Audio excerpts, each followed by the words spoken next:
glad that I could convince you that we do it in an interactive mode where we find out what we do. That shows more the real achievements of our work, in my opinion. Try. I think we want to have that on the road pretty fast. So I guess that's a good way to do it. So we do Druid consulting and Druid optimizations and Druid extensions since a few years. And for us, it's one of the best time series databases on the market. The downside of Druid is the heavy complexity in administration, where I think I have met nobody who is so good in hiding that complexity in Druid like you. In my opinion, a twofold thing. This MCP server that docks it to natural language models that we can really chat with Druid is one to ease the data access, what is often very complex in time series queries. And the second thing is likewise important, that is the administration of Druid and the maintenance or handling the operations. That is what you prepared here. From our last project, we have their dummy data source of some train data of entries and exit, and we want to show how we can explore that time series data, how we do a multi-stage query, really how data scientists, without any Python knowledge, just raw markdown knowledge, can start to query a Druid data source. And then you want to show how we can easily do an ingestion of example data in Druid without understanding Druid at all. And then we want to check how can we investigate the Druid. So what do you suggest how we start? I would suggest that we're going to start that by, first of all, setting up the MCP server. So we have a running Druid already. We are going to have this standard IO interface for the MCP server. So I'm going to say we do it like that. You're going to find it on GitHub, iunera Druid MCP server. And it's pretty straightforward. You have a couple of options to install or use it. You can download, you can clone it, you can build it by yourself, and so on. We have uploaded the stuff also to Maven Central, so we just can here run this curl command. What we will do behind the curtains is that we configure the args with the username and password and so on for the Claude desktop configuration. So what you are telling here, Chris, is that the only thing what you need to do is you download the Druid MCP server from Maven Central, and then you just start it with the Java command, and it can dock to any Druid in any enterprise. And the only thing what you need to configure are then the connections to your AI, and then you can chat with it. So that's basically, you do not need to do anything. It's enterprise ready. It's ready for everything. And it's built completely in Java. So I think that is important. So it's fitting into an enterprise landscape that we often found at customer places. But I want to show you how it's actually done. On the Druid MCP server, you have the examples. We have two different options. We have the standard IO and the SSE. We use the standard IO. And on the standard IO, you have two configuration settings. The first is actually, you try it with the local Druid without any authentication and security at all. And this one is against the productive running Druid behind HTTPS, SSL encrypted clusters. Enter here the username and password for the basic authentication. Currently, only basic authentication is supported, but on our roadmap, we want to use that also with the OAuth authentication. Maybe we do care both as well. Depends a little bit on the feedback we get from the users. That's it. So we can go ahead. We see now on the tools here. Now you see all the tools the Druid MCP server publishes and offers to Claude. We made a project to analyze public transport traffic in the past for the German Federal Ministry for Traffic, and one data source that we investigated there was Potsdam. And for that, in order to train our AI, we created some fake data. So we always use then the fake data to train it before we try it with the real data. So now we have generated this complete data source that we use then for training, imaging, the complete data has been cleaned and so on. That is required then to trigger our time series forecasting. So we use now this data source and say, okay, let's imagine we are a data scientist working with this data, and we want to refine or adjust the planning. and optimize the public transport. And basically, there is the day, the entries, the exits, the station, then some metadata if the schools are open, if there was vacation, the weekday that we can do weekday analysis. So, and let's imagine we are now having Claude desktop and we are fresh exposed to this data source. We don't know anything about that, what I told you now, and we want to check for that data source. So let's start with the basic question. What kind of data do you have for this Potsdam data? Let's describe a little bit about the data. What is there? So Chris, ask it a question and let's see what comes out of it. And disclaimer, this is all not trained, not planned. Chris wanted to plan it, structured, that it looks good. There's no planned, it's just created on time like you watch it. That it's most realistic. So it executes the query against Druid and it does all the logic. It lists the data sources and so on. It Gets the recognizes details. actually the Potsdam data source is not found because the Potsdam data source is called Potsdam V8. So we literally didn't know anything about the data in this scenario. So then we see transit operations, passenger flows, the key categories. So okay, let's rank the stations. Let's find out which station has the most exits and entries. Yeah, let's ask it. Which station has the most exits and entries? And rank it by the top 10 or so. Entries and exits, yes. And now the question is, should we aggregate it in general for the complete data source?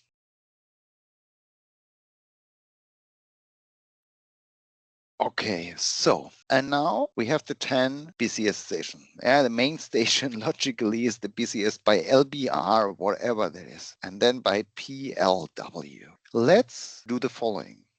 We now get the data hourly for the entries of the HB and the exits of LBR or PLW. Platzeinheit is too much to write. The idea is, let's imagine that people get out of the train at the main railway station and then they get into some other means of public transport.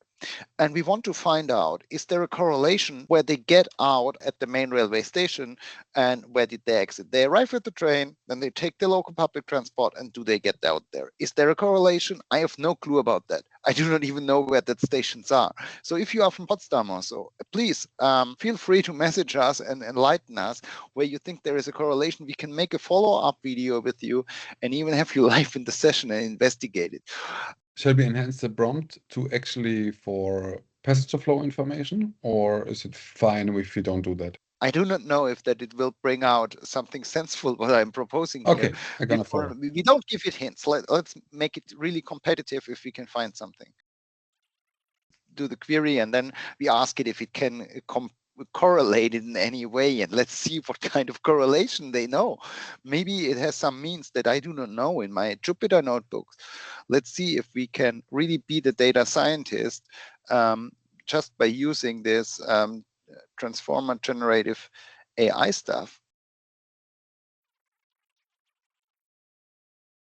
You could even generate a complete dashboarding application out of that.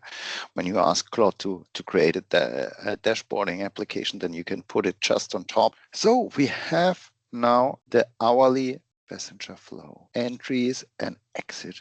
Okay. So very nice. We got even a chart for that I didn't ask for. So let's now ask it, in which means do you have available if we could investigate a dependency between the stations? How could we investigate the dependencies of entries and exits between the stations? Between entries and exits between the stations. For example, when people get in at the main station, at which station do they most likely get out? Suggest 3 means. Let's present, it should present 3 or 4 ways. Present us 3 ideas how you could compute these dependencies.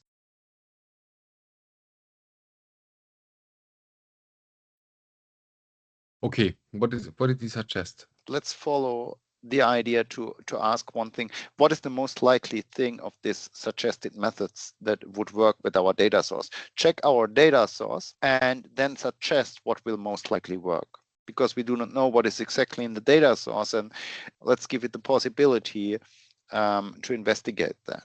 Yeah, I should actually put Potsdam here as well. It should stay in context. It should understand it.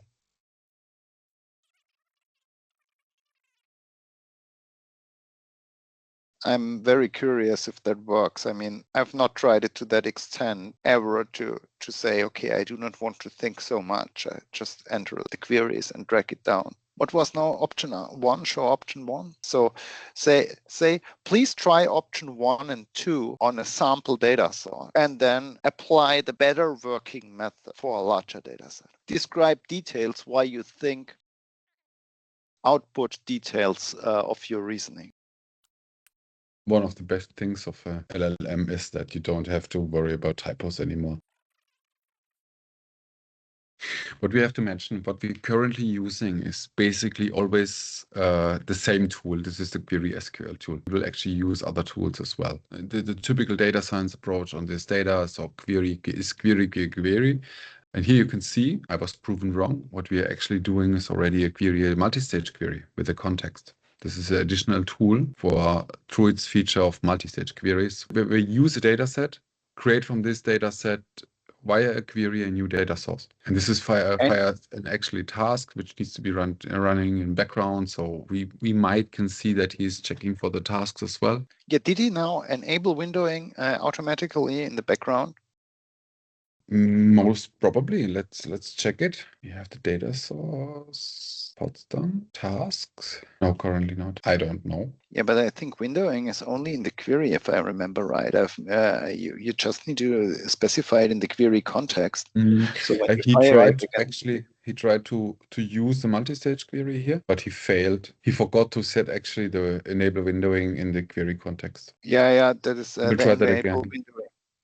But in theory, if you could enable in the backend it out of the other tools that are implemented, you could also. We are running in rate limits of Claude. Okay, so let's look at the result, the transit dependency analysis, at least what he found out before he tells us about the rate limits. So option 2.1. I would take that with a pinch of salt. I mean, after all, it's just an AI and not a data scientist. So you might need to check and to control what it did if option 1 is really worse, because I believe from a data science perspective, option 1 is much more reliable. But let's not discuss about the detail, because he also failed about the window function and so on. So, but let's say for that he can do automatically, and we are talking that you did not need actual mathematical data science knowledge to generate that. We have, let's say, option 1 did not work because of the windowing. So clearly option 2 is win. But let's see, which station is it? I mean, Chris, I have no clue about the station. So show me the stations again which are correlated. Is that written there? Is that written in the result? No, I don't think so. Okay, is now the rate limit, or can we ask the rate limit? We can ask.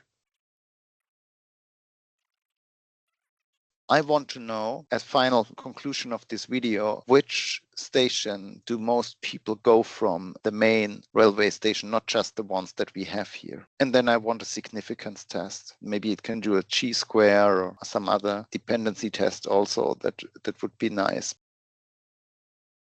Use this approach to find out which station correlates highest. In short, where do most people from the Hauptbahnhof go to? Also verify the correlation via significance tests.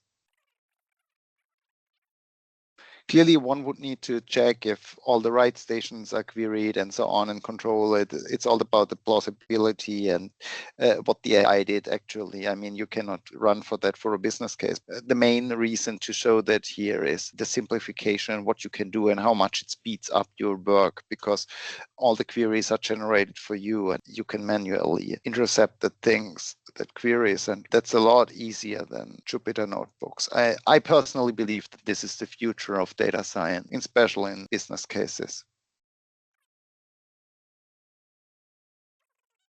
I mean, in a business case, I would also think about implementing really concrete something where I can deploy such finding directly. Then you can run to your superior, show your findings. Yep. What we have here actually is a general purpose MCP server for Druid, but what we actually would use for concrete use cases or business scenarios is definitely a fine-tuned Druid MCP server, which is actually for the use case itself prepared, so that you have tools for things what we have done currently here. The significance tests, finding the correlations, have already prepared ways to do it, have prepared data to do it. It was just a fast test. We had the data, we had the MCP server, and just wanted to shoot on certain use cases. But we have an answer now. That could be published in your enterprise portal with a tool extension. At least from the demo data that we have. Hey, don't kill us when you look at the data. Remember, we have here sampled, modified training data that is not really the reality. So it does not need to be true in reality. But for that, how we tuned the data a little bit. So I still think that it could be valid. So we tempered the numbers in there. So maybe it's not true, but maybe even with our number tempering that we did, like multiplying the entries and exits in a higher amount and so on, it could still be true. So you see the transparency, how it investigated it. What do you think if we try to give the results of what we have just queried to a multi-stage query and create a new view data source actually for that? Yeah, let's do that. Let's imagine now we have created a really awesome thing. We have now found that out. And now the question is, what of that do we do as a multi-stage query as new data source? Now we can see here really running the multi-stage query. But I do not know if we that can makes check sense. it on the Druid interface as well. So actually we should see some task as soon as it has it fired. He created some issues. Yes, okay. Refining the query.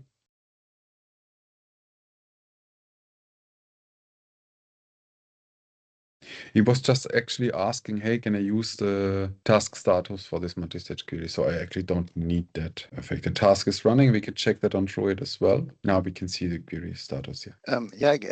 There is one thing that interests me. I have really not thought about how such a data source would look like to make sense from a business perspective. So no, but let's see if it makes sense. I mean, we now have shown that we can easily create the data source, but let's see, it may even make sense. I mean, that was a technical feasibility. Let's see how it looks like.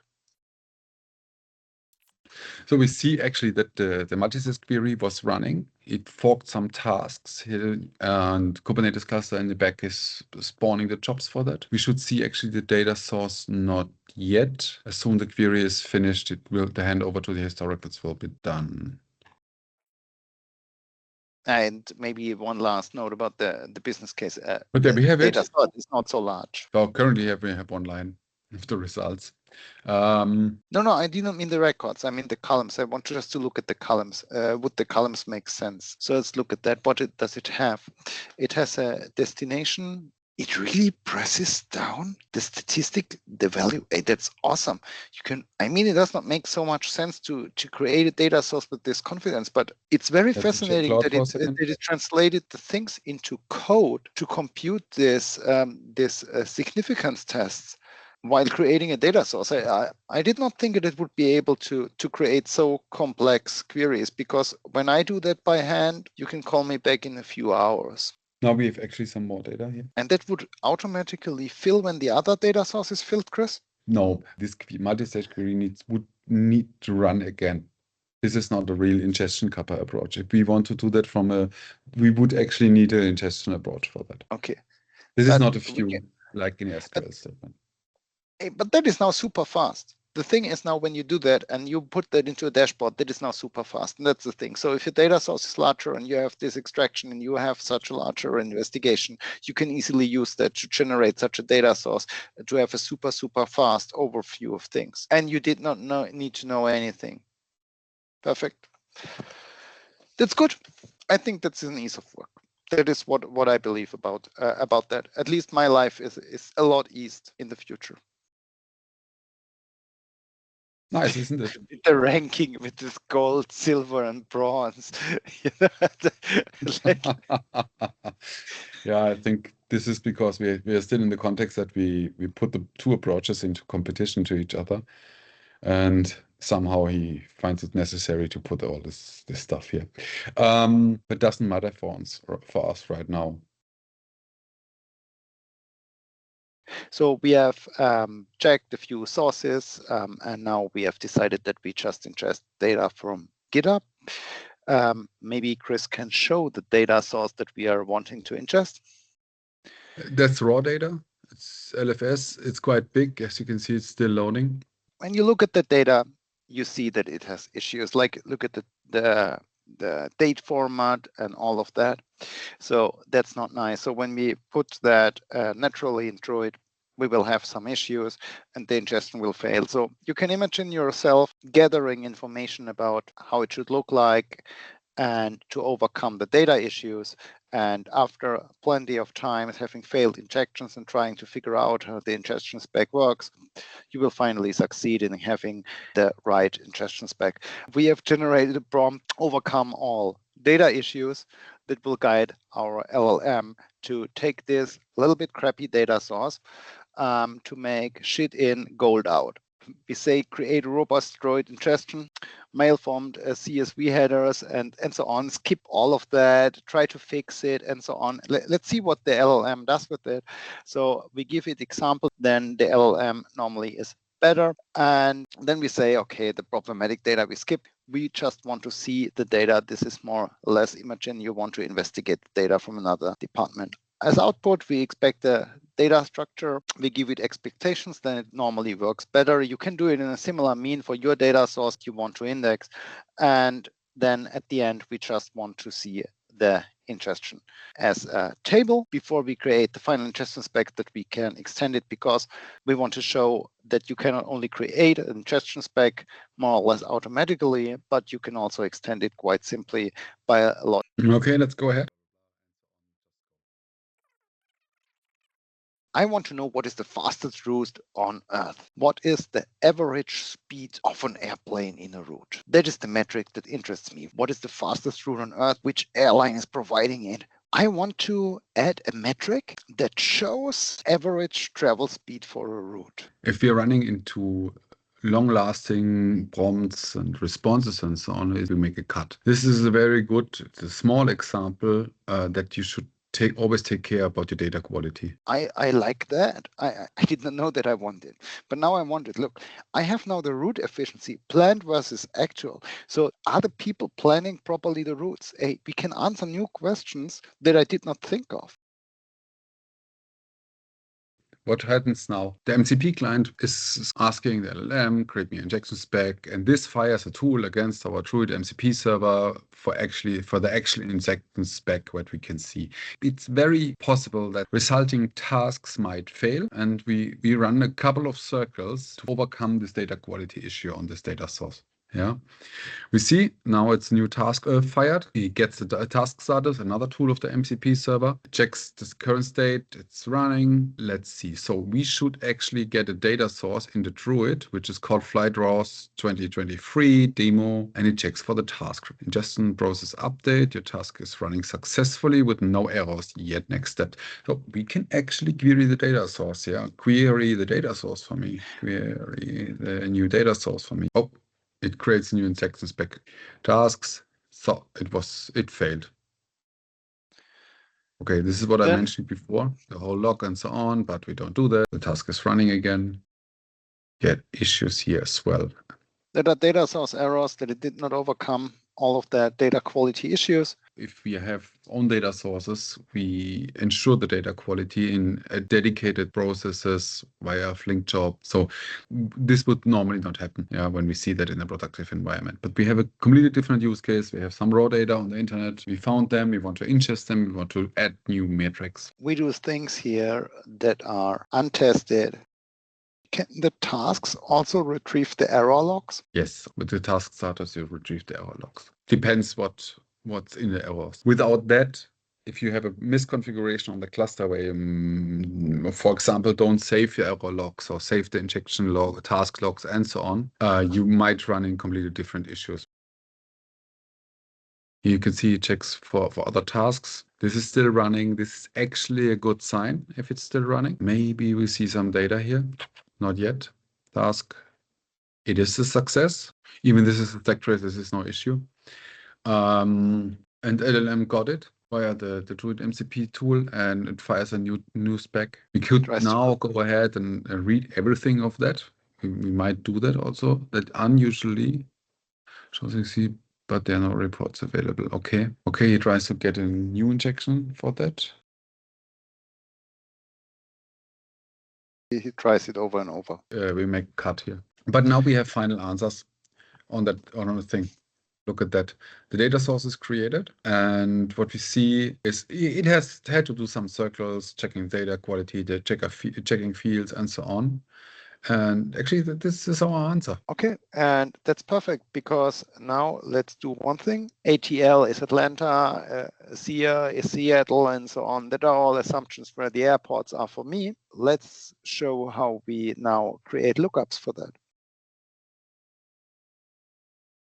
Druid is able to do lookups, and let's fill a lookup table for that we have all the airport names resolved. So I want to create a lookup table for which resolves airport shortcodes to create a lookup airline code. Okay, what we are seeing now, Claude is going into the internet, checking out which airline shortcodes so we have, transforms that to a JSON, and actually uses the Druid MCP server create lookup tool to create those. We go to the lookups, the lookup is created here.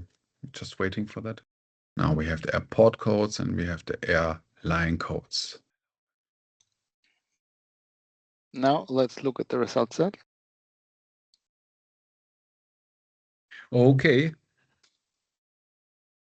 Now let it down with the prior query with the lookup to show the effect. Now we have all the things together, and now imagine you do that with enterprise data, and you really assemble a use case with enterprise data sources, and you add your Excel or so about the abbreviations that there are used in the enterprise data, and you just can assemble a very simple use case on top of Druid. And that's the thing. We are at the end of the session now, and we would like to thank you for watching. Of course, we are curious about your feedback and your certain use cases. If you liked the video, please leave us a thumbs up. And if you want to see more such recorded sessions on maybe a different topic, just write it in the comments.